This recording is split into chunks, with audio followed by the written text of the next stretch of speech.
Oops. Okay. I guess we're going.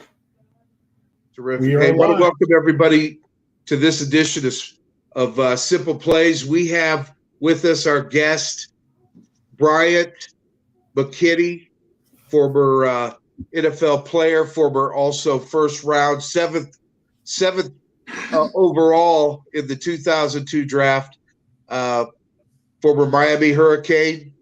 And so we just want to welcome you to the show, Bryant. Uh, it's an honor to have you, and certainly want to kind of open the floor. I know that you and Steve played together in Minnesota. We had our tussles in Minnesota as well. I've never had a bigger pair of hands around my skull after he caught me at practice. That was you. Oh, yeah. Hey, I'll never forget it. So we were jacking around, and you said, hey, if I catch you, it's on. And I'm almost 265 pounds, so I'm not moving too quick. And all of a sudden, I have this hand. You see, I caught you. So anyway, hey, we can move off to that later. Where I'm at with this is let's just kind of open it up and say, listen, let's ask a few questions. Will, I know our super fans on here, obviously, big Viking super fan, followed you your whole career. Will, is there anything you want to do to start off the show, or do you want me just kind of take it away and start asking Mr. McKinnie some questions? So I first want to say thank you for coming on. Welcome aboard. I'm sure you're in a nice, warmer place than where we're at right now, freezing our tails off with Is snow. everybody in Minnesota? I'm in Kansas City. Okay. Steve, you slimmed down too. Yeah. Well, thank you. Yeah, I did. I had to lose some weight. But it's good to see you again, and tell Michelle I say hello. She does all the NFL mom stuff still, if I remember right. So it's good to see you folks and good to be reunited, and I'll let Kevin go from here.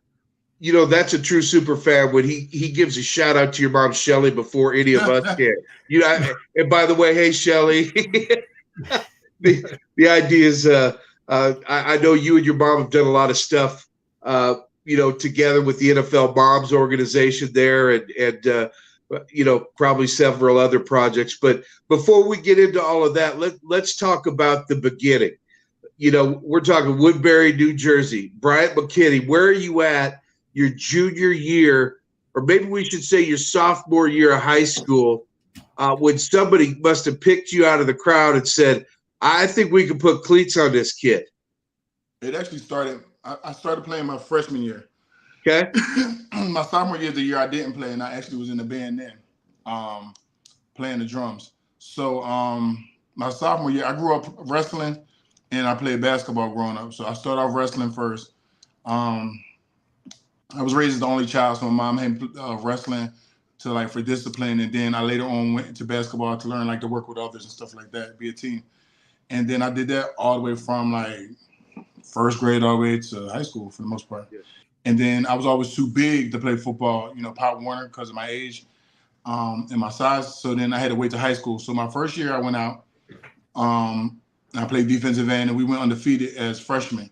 My second year, I was going to go back out again, but then I had a big interest in music too. I always had an interest in music. And something was happening where they was telling me I couldn't do both. So I was like, I'm gonna try out the band because they was going on trips and stuff like that. So I said, I'm gonna try this out. And I did that. And then my junior year, one of the coaches, the assistant head coach, he coached my dad and everything. He was like, no, you need to be back out here. And and be playing football and things like that. And I went back out, and all my friends was playing too. So that was my main thing, is playing. My friends played. I came from a small high school in South Jersey, so it wasn't like people were going pro or things like that. So that wasn't an aspiration. It was just recreation type of thing. And I played, my junior year defensive end again, and then my senior year I was defensive end. National signing day had passed, everything. I'm probably gonna go to a community college or something. Really didn't think, much ahead. And random person from, I guess, my town or surrounding town had one of our football games, and we had a running back that was behind me named Lamar Sturdivant, who was really good. He was a really good running back. Yeah. Like I said, we're from a small town.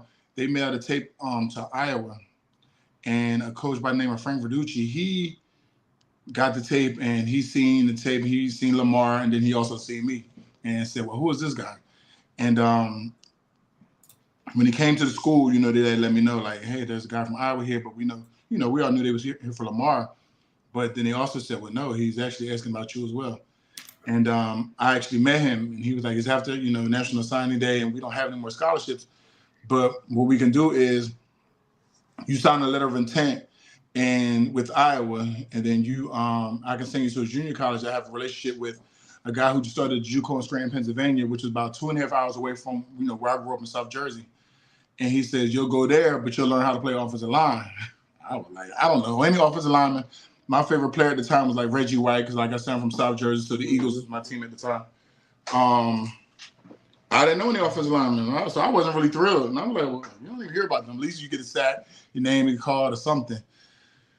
But it was an opportunity for me to further my education, you know, on a scholarship. So, you know, I went, and even when I went there, I still tried to convince the head coach to let me still the line.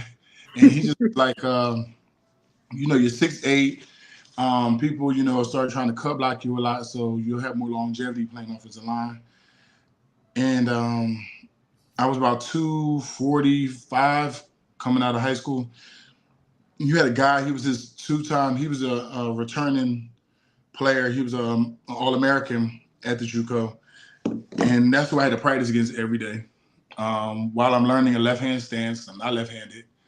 And this is who I had to go against every day of practice, is this All-American, the JUCO All-American, who comes flying off the ball. I'm trying to learn the position. He's outweighing me at the time because we didn't have no real like weight program, like far as lifting weights and everything. So it's like I'm still, and at the time when I graduated, my birthday is September, so even when I graduated, I'm still 17. So when I first get to college, I'm still 17 until you know September comes. So and then I finally turned 18.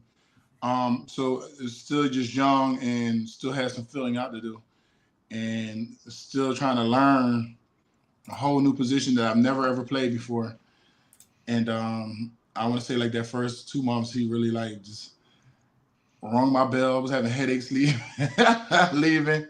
And then just one day, it was him and another guy named Kevin, because his name was Nate Ross. Nate, he ended up going to the University of Maryland, but he ended up playing baseball. He played baseball and football. He was good in both. And you had another guy, a big 300-pound guy named Kevin Johnson. He ended up going to South Carolina. So those were the two I had to go against the most. One day before a game, I was able to run block really well against Kevin.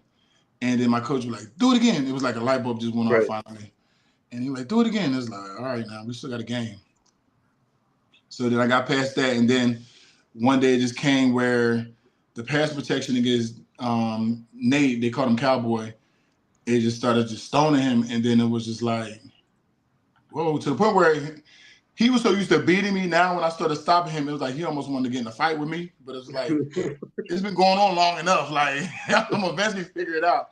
And then from there, it was just like, that was it. Like, you know, you had your time of, you know, manhandling me. So I just started like, you know, coming into my own and figuring things out. And from there, it just, you know, it carried over. But I feel like by me going against, you know, some like the best, like, you know, one of the best guys in JUCO and practice every day, that is now like kind of carrying over to my games and stuff. So those guys starting to feel it. You're starting to feel it like, okay, I got this. I did, and I just felt like he was such a good player that a lot of these guys that I face aren't going to be as good as him. You know what I'm saying? Right. So it was like I was being prepared every day, you know, day in and day out with him. So I just kind of got the hang of it. And then from there, I felt like games were like a little easier, you know, against some of those guys.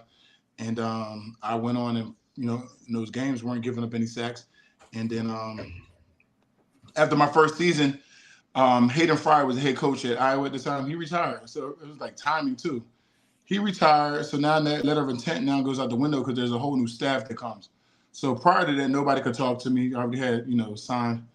I cannot believe that back you would have almost went to Iowa. Yeah. You know, I always think that to myself. I wonder how that would have went. Me going to Iowa. I'd have been able to pick you out because I don't think there's anybody 6'8" that's been on the Iowa team for a minute. So So Yeah. from there, that's when other schools were able to like come in and start like talking to me, recruiting. I became an All-American at the end of the season. Then I was like a preseason All-American going into my junior year, and then just kept playing at a high level in junior college, and took my visits. I went to Arkansas, I went to Rutgers. Penn State at the time wasn't taking JUCO transfers, and later on, I ended up at University of Miami. In my senior year, I had to play them, so that was like a big thing, leading up to that game. Was how they didn't take JUCO transfers. I wanted to go there, and then now we're facing off. So that was like a big thing. I could be part of the reason how they changed that. Probably behind that story, because they take them down, but it was a big thing at the time, and then we beat them. So that was the school you wanted to go to. You wanted to be a Nittany Lion. Because I'm from Jersey, so that was a big, that's a big thing for sure. Rutgers wasn't like a powerhouse or nothing at all either. So you just want to go to Penn State or something like that. It was like kind of my area, But Miami coming up, my mom and dad were very familiar with them, and kind of gave me the background of who I went there. So I was a big fan of Jerome Brown, and they told me how he went there, and then I started learning about like Warren Sapp and everybody, and I was like, oh, okay, they got a lot of guys. And then we looked at their graduation rate and things like that, and then out of the other schools, I was just like, what's crazy is I actually, for some reason, want to go to Arkansas. I got to Miami. Things were just different. Like things up north closed at 2:00, but then in Miami, everything was closing at 5. They had me out to like 5, 6 in the morning. I had to be up early the next day to go walk around campus. I didn't get any sleep, so I kind of got sick, because it was like November when I wanted to visit, and I just wasn't really feeling it. I was like, you gotta get sick. You kind of like over it a little bit. But then when I went to Arkansas, I had like such a great time. Right. So I kind of like favored where I had the best trip at. But then when it came down to it, and then another thing too, my offensive coordinator, he went to Arkansas as well. So Houston was his friend. So he really was in my ear pushing me to go there. But then my head coach and my parents was like, "Are you crazy?" And we ain't traveling to Fayetteville every 6 weeks. Yeah, that's right. That'd have been a hike. And Miami was beautiful, so why go anywhere else? It's funny too. That same year, '99, when I was like graduating from JUCO and making the decision, Will Smith's song "Welcome to Miami" came out too, and I said, "This must be a sign." And I was like, all right, I'm gonna go. So everybody, like, family-wise, was in my ear about I need to go to Miami. So we owe you being a hurricane to Will Smith. He might subliminally play a role in that. Okay. All right. Well, let's get to those Hurricanes because y'all was monsters. Yeah. For 4 dominant years, if I recall. And you didn't give up a sack. No. In those 4 years. How the hell did you do that? It's funny. I didn't think about it because now you got to remember in JUCO, like that was kind of like my job. Like, you ain't supposed to give up a sack. So I don't think they really highlighted it much, So when I first got to Miami, my first year, they didn't really highlight it. And I wasn't giving them up in practice either, but it wasn't really being highlighted much either. And so my first year being a starter, we had played Florida State, and Jamal Reynolds was like this top defensive end who was known to get a lot of sacks, and that was our rival. And at that time, I'm pretty much an underdog. Like, nobody really knows me yet. So he ended up getting shut down. I might have had like 1 tackle or something that game. And then that became a headline. So it was a breakout game for myself, Ken Dorsey, and Jeremy Shockey, that one game. And then from there, I think it kind of started putting like a little spotlight on me then. And then I went to, we made it to a bowl game. We lost the second game of the season out in Washington. That's what caused us to be out of the national championship. Even though we beat Florida State, they ended up playing Oklahoma in the national championship. But our job was to beat Florida in the Sugar Bowl. And if Florida State beats Oklahoma, we split it, but they lost. So out there in Florida, Alex Brown was another top pass rusher. And I played him, and he didn't get any sacks and maybe a tackle, or like he didn't have many tackles either. And then now that going into that offseason, After that season, I became All-American, and then going into the offseason, preseason All-American, and then it's my senior year, so now people are just like kind of referring back to my JUCO and me playing there and not giving up a sack, and then making it through a whole season.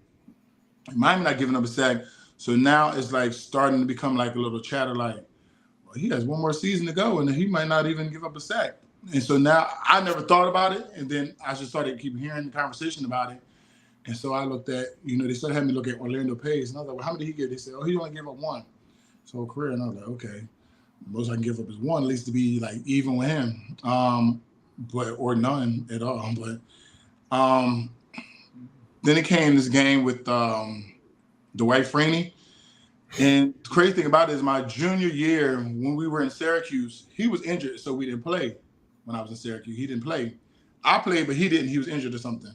So now it's like both of our senior year, and we're in Miami, and it's like they had like this whole advertisement with him. He had like a real like sack, with all the helmets of teams that got sacks on and all this stuff. They had a big production behind this.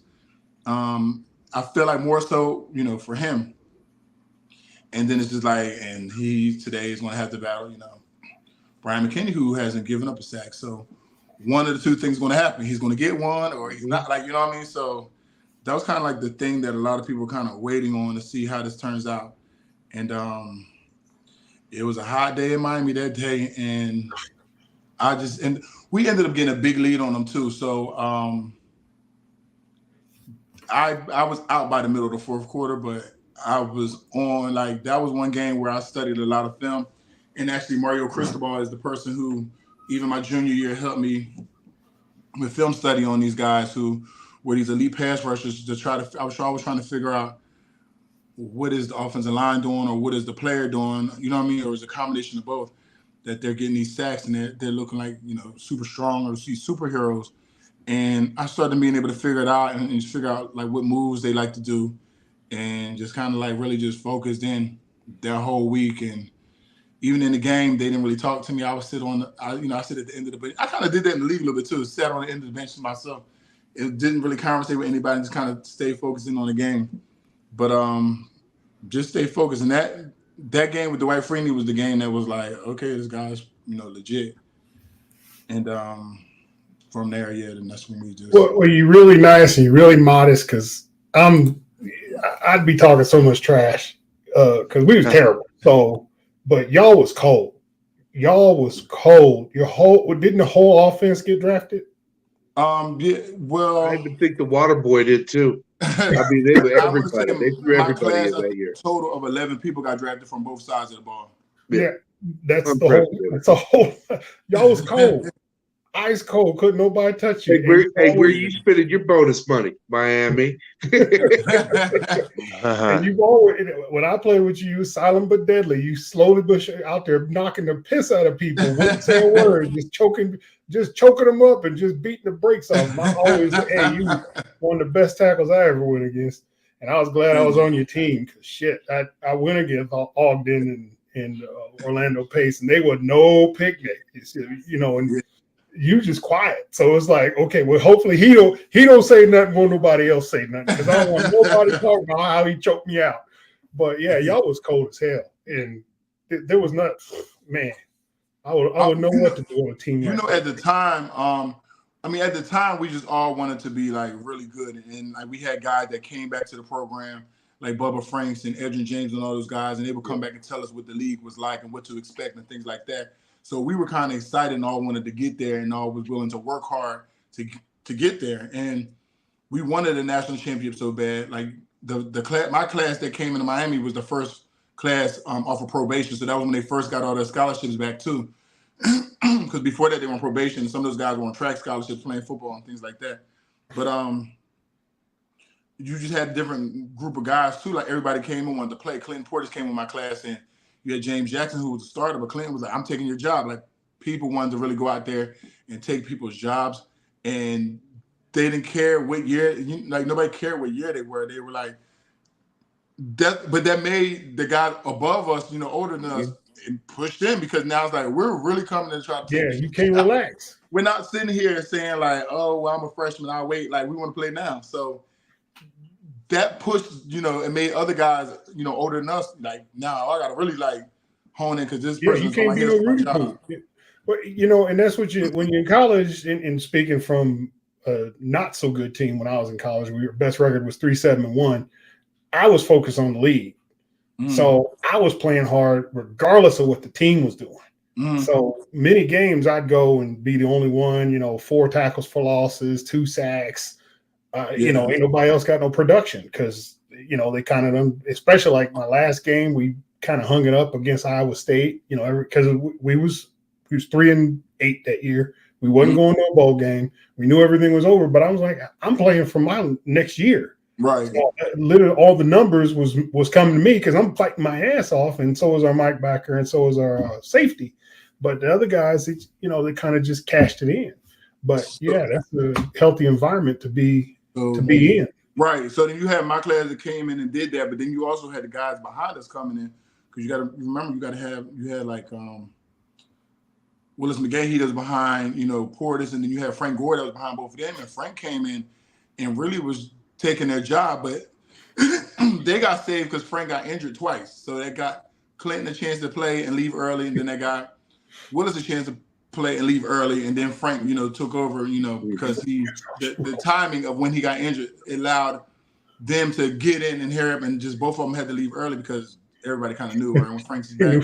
3 deep. He's been Portis, McGahee, and Gore. I know you. That's your bitch. Come on. Yeah. It's like let him get hurt so we get this other kid out there. Right. I mean, yeah, damn. That's 3 like all the pro favorite. So that's why when we had when we got a chance to play Washington again, and they tried to say like it was unsportsmanlike, we tried to run up the score. It wasn't about us trying to run up the score, but you have backups like Roscoe Parrish and Frank and Willis and Kellen Winslow and all those, and Sean Taylor. All those guys want to make an impact and play and have good film too. Yeah. So your bench is as deadly as your starters. We starters. took the starters out. Y'all, do they fail to realize we took the starters out? These are the guys that are behind us, the next group of guys. So, and that was our thing at the time too. We don't rebuild, we reload. So we just reloaded the next wave of guys. And they're gonna go in and play hard because they want to be on the highlight films. They want to make a statement and make some noise for themselves. So you can't get mad at the program just because we had depth, Killer. And Uncle Luke. Like there was no drop. I mean, there was no drop in production. That's the thing. Is like, this kid coming off the bench. Wilfork was a backup at the time when I was there too, to like William Joseph and I forget who Matt Walters, things like that. So we had depth. Like you just had, they were younger, but they were there and they were still trying to be productive. Well, I think your role was there as well. It's a lot of guys that were there. Like it's a lot. No kidding. Jesus Christ. I mean, I think you're the only team I could say that was your class was like the top class, I think, in NFL history. And the only other bowl team college team that I could compare it to that was just phenomenal was Nebraska. Yeah. And the only it's neck and neck. And you saying all these names on the depth chart, I'm just like, God damn, they was cold. Like go ahead and get hurt. So what? We got a bench will knock your brakes off. We don't care. Yeah, that was the thing is that we had and they were hungry. They were hungry to get on the field because they weren't starters. So when they got on the field, they knew they had to make plays. Mm-hmm. So that's phenomenal. Well, congratulations. God knows. I mean, nothing but admiration for that part. I mean, you had a great NFL career too. What was it like when you got drafted? I mean, was there not? You said there was 11 dudes on both sides of the ball. So was the whole team there at the draft or what? No, I was in New York. I was in New York at the draft with Julius Peppers and Joey Harrington and Mike Williams and Quentin Jammer. Damn. So we were in New York, and I just remember, immediately after Minnesota's pick, you had to do like a press conference, and then it was like a flight booked, and had to go straight to the airport to come to Minnesota and do a press conference here and meet Coach Tice and things like that. So it was kind of things happened like super fast. Like as soon as you got drafted, like go do the press conference here. You know, it was that time was at Madison Square Garden, and then it was like a flight already ready, like for you to go straight to the airport. Like, I don't know if I had a bag ready. I don't know. It was like they just push you like right along. So and it's just crazy because you have no clue. I mean, as you know, you have no clue where you're about to be for the next couple of years of your life. So you're just like, okay, and all of a sudden they're like Minnesota. Now I'm thinking like, what's in Minnesota? Like, you know, who I know in Minnesota? Right. And at the time, Minnesota to me was kind of like a new team. Like, you know what I mean? It was like a lot of new people that were coming on the team because like that was Corey Shaver's first year. And I remember he was at the draft and he had met my mom and everybody. And we were staying at the W in Times Square and he was there. And my mom was like, she seen him doing an interview the next day. She was like, she's like, that's the teammate. She said he was in the lobby yesterday. I'm like, really? And it was Corey. At the time, it just seemed like a blur, just being rushed along and then just trying to learn a new city, learn plays, just learn new snap counts. You just learn a whole bunch of things. So everything seemed like it's a bunch at one time. And then when you finally get everything under control, the game and everything just kind of finally slows down and then you kind of get a grasp of things. Man, that was awesome. I was at home getting drunk. I got drunk in the drafted in the 5th round and thought I was going to go in the 2nd. So it wasn't as glorious for me. But I was happy to get it. I promise you that. You were probably loaded up with barbecue at that point when you got the call in the 5th round, coming out of Missouri and all that good stuff. 5th round, 171st pick. So Mac, you're in the league.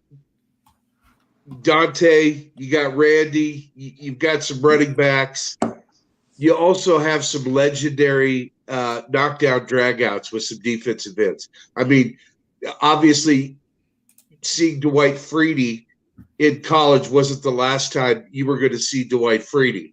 So there were some big matchups with Freeney, always some big matchups against the Packers. Honestly, with Freeney, I didn't have too many matchups. We didn't play the Colts too often. Right. The Vikings didn't, so I didn't really have too many matchups with him. There weren't too many matchups that you were looking forward to, like, hey, I get to see Dwight this week, or I'm going to see Kabir. I didn't play him often in the league, maybe like 3 times. Yeah, Monday night. Maybe once or twice.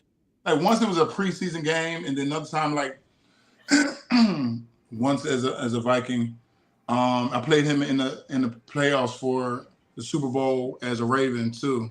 Yep. And we kind of looked at each other like, here we go again. Like, here we go again. It's like 11 years later, like because we're the same exact year, and here we're lining up against each other. So we kind of like laughed, like, hey, here we go. But it was funny. Somebody who I look forward to because I feel like they made me better, even though they were my opponent. But he was great at pass rushing. Was KGB from Green Bay. I was gonna say Baja Biamila. Yeah, I look forward to him just because in the past, not in the run, but in the past, he was very slick and could get low, and he had great hands.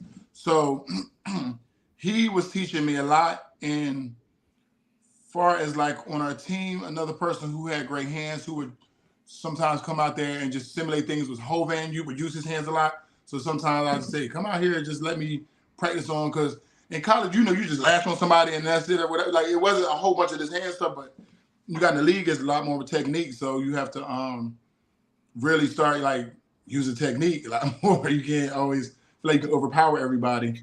Did you get a year with John Randall? No, he wasn't there. He was gone by the time. Okay. Yeah. Your draft class was 04 or 05?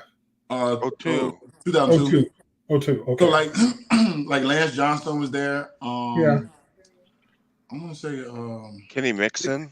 I would say Kenny Mixon and Brumell. They came from like the Dolphins together, something like that. I know defensive ends. Yeah, I was gonna say I got to do a training camp with the Packers with Biamila, and he was amazing. He's 245 pounds, and I'm like, how the hell is he gonna match up with these big ass tackles? And that little joker, boy, what I tell you, he had more fight in him than anybody I ever seen. No, he did. He has great. He's very like a slippery person too. He knew how to turn shoulders, just do different things, and he had good hands too. Yeah, he's awesome. And he was fast too. He was like a 4.4. Well, he could take a dump on a lightning bolt. Yeah, somebody could run. So yeah. What's his other name that you played against? What was the white dude? defensive end. Who? Kentman. No. He's part of the family. Who? No. He's part of that family. There's like the dad. Clay Matthews Jr. Oh, okay, yeah. You get a lot of him. I did, but I didn't never look at like. I guess they were young. They were a lot younger at this point than me. Yeah, he's a couple years younger, I guess. So yeah, it was like a little different. Like so, people like him and JJ Watt, they were young. They were so much younger that I didn't. It wasn't like a. It wasn't like a strong battle, I guess, for me. Another guy, what's his name, from Pittsburgh, he was pretty good, but then when I got to Baltimore, it's like somehow I just kind of was able to get a better handle on him. James Harrison. Yeah. Oh God. Him a few times. Oh God.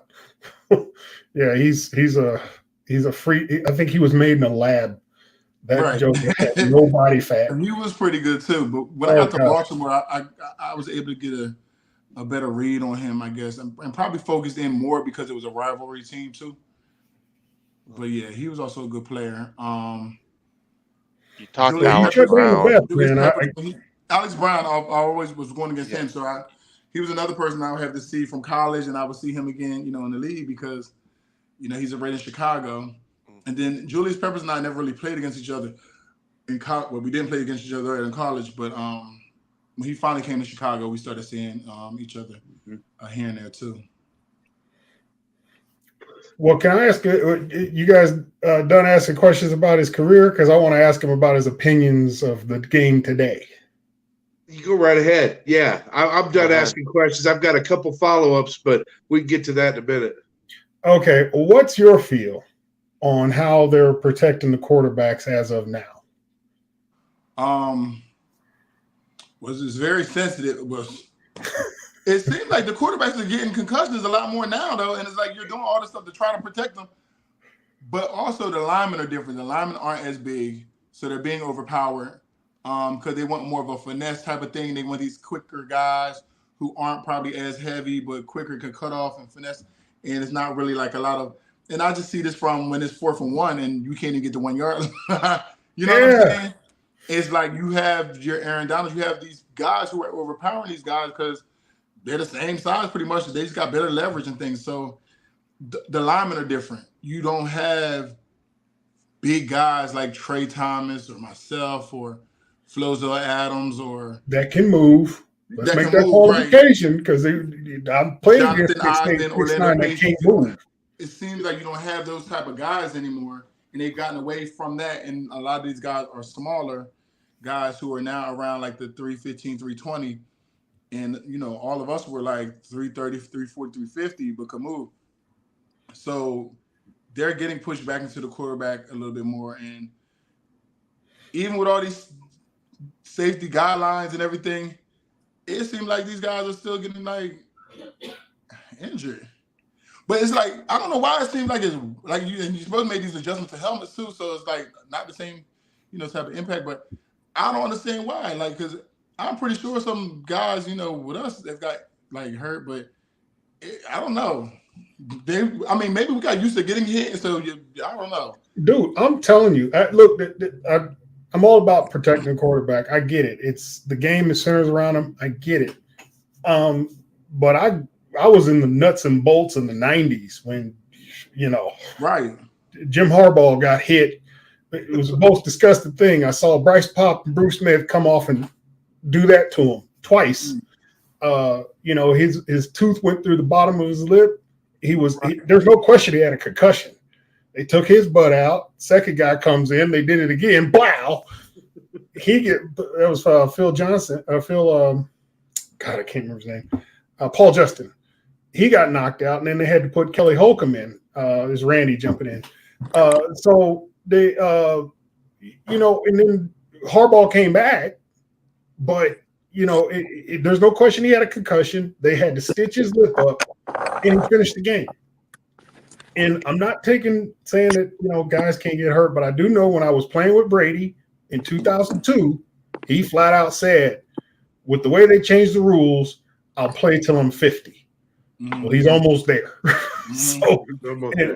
And I got knocked out on national TV, sleep. on the 5-yard line. Sleep.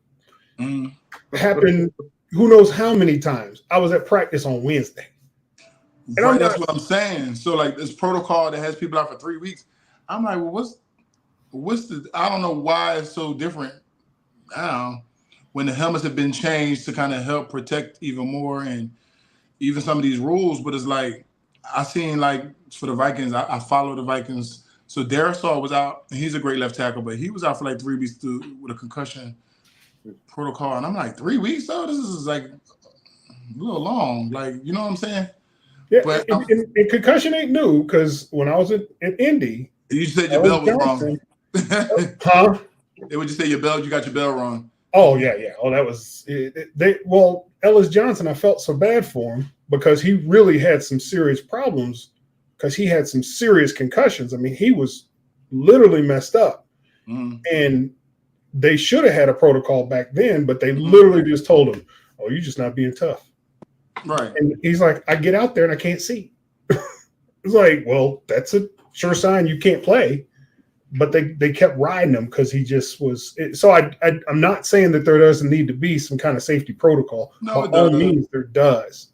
But it's just one of those like, holy hell. I mean, when I saw the sack from Miami, I think when they were playing the Colts, and the end hit him and put both hands down to break from, so he didn't just plop him.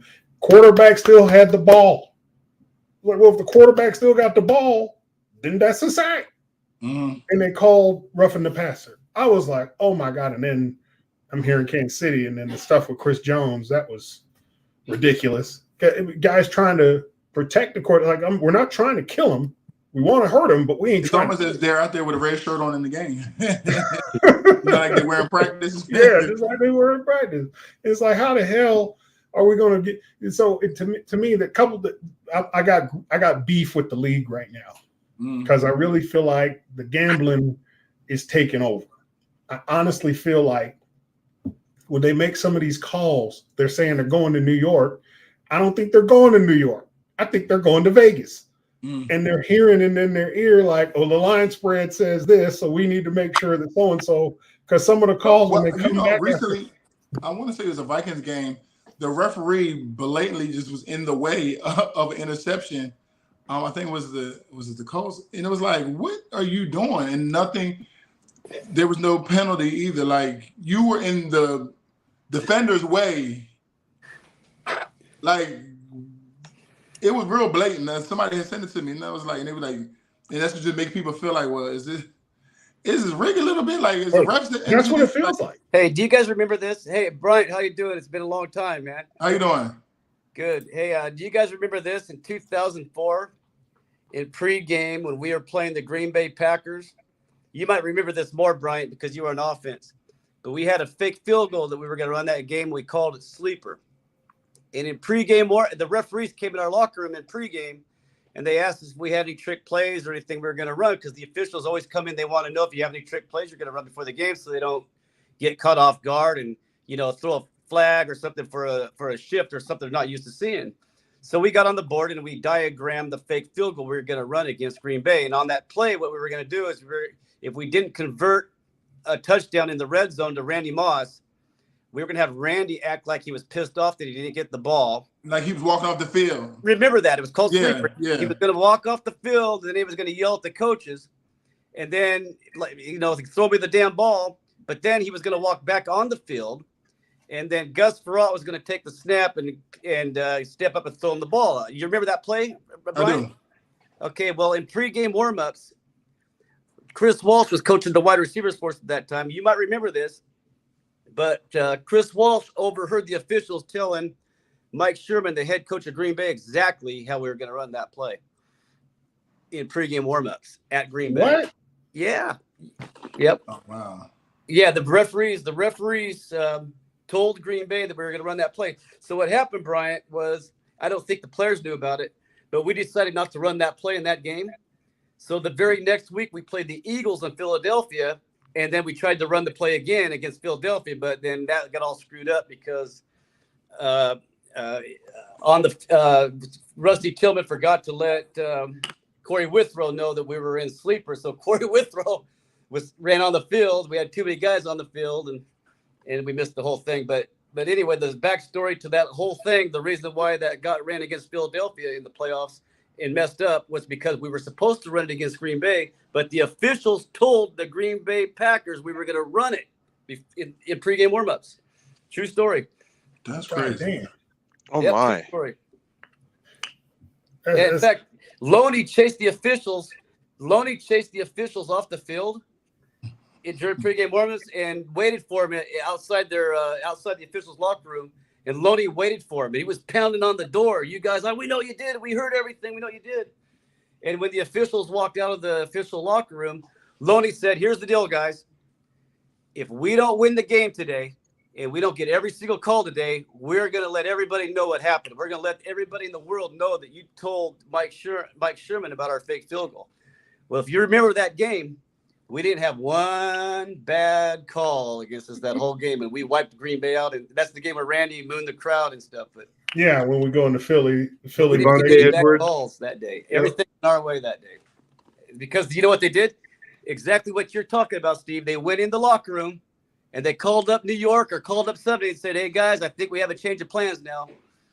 We got to go the other way because we caught it." It feels like that in so many games that I watch, and they're not even teams I even care about. But I'm watching these calls, and I'm like, this is wrong. That just not bad calls, but like horrible calls. Not only is it horrible, but then when they go to New York, they even make it worse. And I'm just like, man, this game is getting compromised. It's sad to see. Hey, Randy, you got any other questions for B? Because you just got in. I just want to say hello. I mean, I've been following you on Facebook a little bit and on that America's Got Talent. But, Okay. But it's been a long. I haven't seen you in 20 years. So I know, right? yeah. But yeah, just what's going on other than what are you doing besides that? What do you got going on? I have a company called Let's Chat. So we do real-time translation. And NFL is one of our clients. We do their Game Pass. So they use 5 of our languages. So we do like subtitling, we do websites, we do chat support, text messaging, like everything. We can even do something called deepfake. So that's what I've been doing. And I was in an accelerator program at the beginning of the year for 3 months with Comcast because we partnered with them back in November of last year. And so I've been really working on that and my foundation. Cool. Did you get a Super Bowl ring with the Ravens? Yeah. You 10 years ago. Yeah, that's right. You and Matt over there got Super Bowl rings. Yeah, Matt Burke. Yep. Yeah, that's You got awesome. one. Now, hey, Mac, you arrived in Baltimore before Matt, did you? No, Matt went there 2 years before me. See, I was always wondering how you didn't get 74 in Minnesota. So I thought maybe Matt had put too high a price tag. And then when you got to Baltimore, he was 77, you were 78. So I thought maybe you had put the price tag back on it. Oh, no. I got there after. Somebody else must have had 78 when he got there. And by the time I got there, it was a rookie who had it. Right. And they let me get it. Yeah, the Ravens won the Super Bowl with 2 of our offensive linemen in Minnesota. Yeah. Basically, my center, who I was used to playing with my whole career, because Matt was in Minnesota the whole time with me, except for 2 years when he left and Sully had took over for 2 years. Mm-hmm. And then the guys won a Super Bowl. Yeah. That's awesome. But we had a Super Bowl in our hands that year, just being clear. I mean, there was nothing that Randy and Culpepper and y'all on the line was so solid. There's it was ridiculous. And I hate Tice for taking that opportunity because it was my last chance to get a ring. And we was cold. We just need the defense to hold together. That's all we was doing anyway. But offense was so hot. We was just like, yo, let's just keep it. Don't give up no big plays. Yeah. Keep us in the game. And those guys are going to make it work. And that hurt. The next year was even different. The next year, the defense, because Culpepper got hurt and Brad Johnson came in and the defense got really good. We had the 2 Williams guys on that D line, and they were dominating everybody. And we won after the Love Boat incident. I think we won 7 out of 9 games. We won 7 out of 9. We lost to Pittsburgh at home on a bad call, and we were up 21-0 at Baltimore on a Christmas Eve. Ended up losing that game. If we win one of those 2 games, and we get in the playoffs, we were going to go all the way that year. Mm-hmm. We were the hottest team in the NFL at that time. That very next season, we could have won it 2 years in a row, Steve. Actually, 3 years in a row. I was saying 09 was the year that I really feel like we should have won. Yeah, exactly. Yeah, They had that's all a bit that, to 09. targeting and all that other stuff, and then they changed overtime after that game. Yeah, it was like sudden death back then, and it was just a lot. That game. We had chance. The 3 years I was at Minnesota, we could have won it all every year I was there. We were talented. Well, I never played with a better quarterback receiver combination. Never. They were the best. And it was, and I played with some great guys. Nothing against that. I mean, I played with Brady, so but they had a culture, so it was a little bit different. I think some of the joys of bystander on those sidelines of practice were just watching them play. I mean, there'd be days that Randy wouldn't drop anything and he wouldn't catch it like he was catching it with two hands. He just, he'd go out there, palm 1, 2, 3, 4 of them. Like, what's going on today? Just feeling it. So that was probably was that defense would beat the shit out of offense in 9-on-7. Yeah, all the time. Like, we ain't gonna be able to run the ball. We gotta do something. And then they go out in the game and they run 200 yards. Because everybody was playing cover 2, and because in the games it was 9-on-7, but in the real games you had to play cover 2, and you had to have a guy on Randy and a guy over the top of Randy. So we used to run at Randy. We used to run the ball to Randy, and he would just stand there and block 2 guys without having to move. Yeah, that'll do it. Because you need that extra dude. Yeah. Well, I guess what I'm thinking is, we're up at about 47 minutes. Mac, tell us a little bit about the B Major Foundation, what you're doing in Greater Miami, what you're kind of getting into, maybe some things you're hosting. We'll kind of close it out with what you're doing nowadays and what you're doing to kind of take care of yourself. All right, so B Major Foundation is basically targets single parents and single homes, healthy kids, healthy living. So anything that has kids staying active, whether it's dance, whether it's sports, anything in that umbrella. And mental health awareness. I added that on back like in 2016 because it was 2 players that were going through something, and I realized like, oh, this is real. Like this is a real thing that needs to be addressed. So I do a lot. I do something called Operation Turkey, where we give about 2,000 meals away on Thanksgiving Day. I normally do something at Christmas time. I didn't get a chance to do it this year because I was traveling a lot. But I normally do something where I give back. I partner with the radio station here, 99 Gems. And we give back. We have people write in 99 words or less, their needs and why they need it, and then we give it back to the families. We pick from the families. I've done something called Operation Prom, where I've had like students write in, I pick a school and they'll all have to write a letter and say why they need, say like their concerns if their parents aren't able to, take them to the prom or pay for their prom. And then the school has kind of backed like the type of student that they are. And I've covered like, proms for people as well. I have my 10th year for a charity that I partner with. Friends of mine who went to the University of Miami asked me to come be a part 10 years ago. It'll be 10 years. It's for cystic fibrosis. We do a kickball game. So it's a tournament. And then all the teams play each other, and the winning team plays my all-star team, which is made up of a bunch of like former and current players. That I'm trying to think. What else? I had my first fundraiser this year because a lot of this has been either out of my own pocket or grants. But I had my first fundraiser this year on April 13th at the Hard Rock Hotel and Casino here in Hollywood, Florida, to help raise funds so I can do more things out here in the community. So that's mainly what I do for B Major Foundation. That's awesome. That is awesome. Way to reach back. Have you dealt with any NIL issues? Do you work with any kids coming out of high school going into college? NIL, I don't know if I'm a fan of that or the what is it, the tunnel? What is it? They go the portal. The transport. I'm not really, because I feel like it can take away a little bit. Like I've seen some guys in Miami. I feel like our quarterback, who was the starting quarterback going into the season, got an NIL deal, and it was like your plays went downhill, and then you lost your position. Like, really, I don't know if giving them big deals right away and not teaching financial literacy and things like that. Like, I don't feel like you should give somebody these big deals without having them go through some type of financial literacy class on how to handle, coming to all this money. You know what I mean? Because now some of the hunger may go away from some people. It may make some people hungrier, and some people who could have went further, I feel like they get a little complacent. So I'm not sure how I feel about it.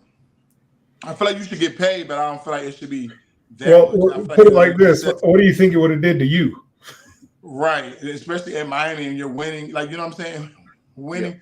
Yeah. I don't know. I feel like let it be a decent amount. Like, because I know when we was in school, I went to get a summer job. I only stayed there for like 2 weeks. I was like doing all this, moving cakes and stuff, all this work. And there's a limit, because they were like, oh, it's going to be like favoritism and this, that, and the other. You get paid a certain amount. I'm like, it's the summertime. I'm like, I still got workouts and I'm moving all this stuff. Like, nah. So I understand that, but also I feel like when you have to sometimes go through, the struggle, it kind of like it grounds you. You know what I mean? Ain't no question about it. And you figure things out. Like, and guess what? You figure things out and still were able to have fun, while we're in college. But I feel like also these deals are separating these guys too. These guys don't hang out with each other. These guys don't really do a lot of. When I was in school, we hung out. We got to know each other. I was going to Joaquin's house. That was the first time I had sangria and Cuban food, like things like that. We were hanging and spending time. They came back to Jersey with me. We were spending time with each other. So that's what made us such a great team, because we hung out on and off the field. These guys kind of do their own thing and want to be on social media. And I don't know if they want to go Insta famous or if they want to be football players. It's just a lot of distraction nowadays as well. But it's I just don't know. So, like, it's way different. It's a lot more distractions. Oh yeah. I like the piece about the financial literacy. I mean, come on. You're 18 years old. You got $250,000 and you're expected to do right. I say it flat out. I probably would have died. If I'd have had that kind of money, bro, I got away with $300 a month and $200 of it went to rent. Right. So if I'd have had 50,000, 150,000, don't talk 3, yeah, 4, you lost 5 your mind. I mean, most of them do. They lose their mind for a minute. I mean, you can't help it. You're coming. In most cases, you're coming from poverty to college life. That's just coming from poverty to the middle class. You're not even up in the upper echelon. Right. So you drop $1.5 million or better in somebody's pocket, and they coming from poverty. Oh my God! If you are not financial literate, you're going to smoke $500,000 just on getting the money. The financial literacy it allows you to kind of break the curse. Because listen, no one teaches financial literacy anywhere. So even having the opportunity breaks you out of the cycle. Well, that's part of the reason I asked the question, because part of our initiative is to make sure that we get kids ready, because we don't want kids going in, just the fact when you got your signing bonus, when you sign out the first round, changed your life, completely changed your life. For me, it took 4 years to build to $1 million, and it changed my life then. So at least I was somewhat ready. But like, like when you're in the league and you go through that process of finding agents and financial advisors, I don't know in college if they have financial advisors when they get these NIL deals. Like, you know what I'm saying? Like, I don't know if they don't. I did not have, over my 10-year career, I did not have one financial person that didn't rob me. Not one. They all took something from me, more than they should have. I'm not saying they, I didn't have anything because they took it. They just took more than they should have.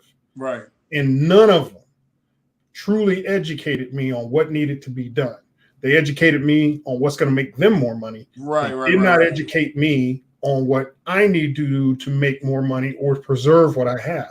They gave me the illusion they were protecting me. And again, I can't even blame all of them, because they're in the network. They're doing the job that they're told to do. So the thing is that there's never been a true advocate for players and kids having to adjust and deal with this stuff. And that's what we're trying to do with Simple Plays, is forming a coalition with organizations like yours to give that literacy and it's needed. Help to understand. So it's hard though, because everybody thinks, oh, there's this person's just out to get their piece of my bag. It's like, no, we're going to charge you a fee but it's going to be flat and you're going to be just fine. But we're going to go ahead and make sure you have the components in your life. Now, it's up to you. Again, that's the power of being free will and having the ability to choose. You choose your life. I'm not going to tell you buying that brand new truck, putting chinchilla fur on the floor with the fireplace in the back you can do it. I'm just telling you it's probably not a good idea. Right. That's it. You still going to choose your life. But, just some big brother type stuff, not I'm in your life. I'm telling you everything. Look, you need a mentor, much like you guys got with Miami. You got a great coalition of players that have been all the way. You guys just come back periodically. See, we don't have that at Mizzou. What we got is 25 years of no bowl games. So we can't come back other than to just say, hey, it's good to see you. Everybody else comes back because of the national championship or the last bowl game, or these are all coach so-and-so's name. We don't have that at Mizzou. We just got guys 25 years of no bowl games, no appearances, and we just come back for GP. So if we can set it up for what we're going to do at Mizzou, I know you guys got the capability because you got centuries of performers that can come back to Miami and do it. So anyway, I say that just to invite you into our network as we continue to grow. We got a lot of things we're putting together, but we're trying to grab the whole thing and pull it all together and pull everybody together and say, hey, it's not about, everybody just paying us. It's about putting it around so everybody in the village can eat. And, we don't all have to have a T-bone steak. I'm okay with us all having hamburgers. I don't need a T-bone steak, but if everybody got a hamburger, then once we start to get excess, then people can have some steaks, and that's kind of the mentality. A tribal mentality is really all I'm going to. So anyway, that's why we're really thankful for you coming on board. Loving to hear what you're going up with. Appreciate your input by all means. And, you shared a whole lot with me I didn't even know. You never talked in the locker room. You never said shit. It's just like you literally came in, did your job. This is the most he talking that I know for the 2 years I was there. This is the most I ever heard from the man. He literally came into work, beat the shit out of the last time, but we're coming up on the hour. Mac, it's great seeing you. It's always good talking to you, and I think the laughs will keep coming. We want to have you back on. Want to make you a regular, and like Steve said, really part of this fraternity of just being there before people. They've got a road that's already paved. Just use it, and a lot of the mistakes that guys have already made don't have to be made as long as there's a fraternity that can kind of talk guys through it. So, again, we want to thank you for being on the show. It's almost like a 2002 to 2005 reunion tonight. But, the idea is, I'm sure the Tysons will see this week after I tag Mike 4 times. But the other is this. Hey, want to have you back. Want to thank you for being on. And for Randy, Steve, myself, and the rest of us at Simple Plays, we want to thank you for coming on. Oh, thanks for having me. It's great to see you. Great to see you, Bryant. You too. Take care, bro. Be All good. right, and we talk to you soon, bro. All right, thanks. Take care.